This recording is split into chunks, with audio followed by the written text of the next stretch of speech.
అటు ఏపీలోనూ భారీ వర్షాలు కురిసే అవకాశం ఉందని వాతావరణ శాఖ తెలిపింది. నైరుతి పశ్చిమ మధ్య బంగాళాఖాతంలో బలపడ్డ అల్పపీడనం అదే ప్రాంతంలో కొనసాగుతోంది. దీని ప్రభావంతో ఉత్తర కోస్తా, దక్షిణ కోస్తాలో చాలా చోట్ల ఉరుములతో కూడిన జల్లులు కురిసే అవకాశం ఉందని వాతావరణ శాఖ సూచించింది. రాగల 24 గంటల్లో ఉత్తర కోస్తా, దక్షిణ కోస్తాలో చాలా చోట్ల ఉరుములతో కూడిన జల్లులు పడే అవకాశం ఉందని హెచ్చరించింది.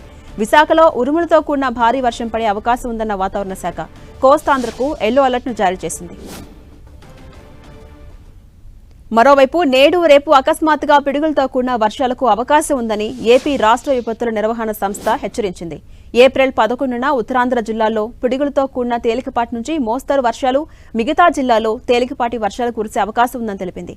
మరోవైపు ఏలూరులో 5 మండలాలు, ఎన్టీఆర్ జిల్లాలో 2, గుంటూరులో 9, పల్నాడు జిల్లాలోని 2 మండలాల్లో వడగాలులు వీస్తాయని ప్రజలు అప్రమత్తంగా ఉండాలని వాతావరణ శాఖ అధికారులు హెచ్చరించారు.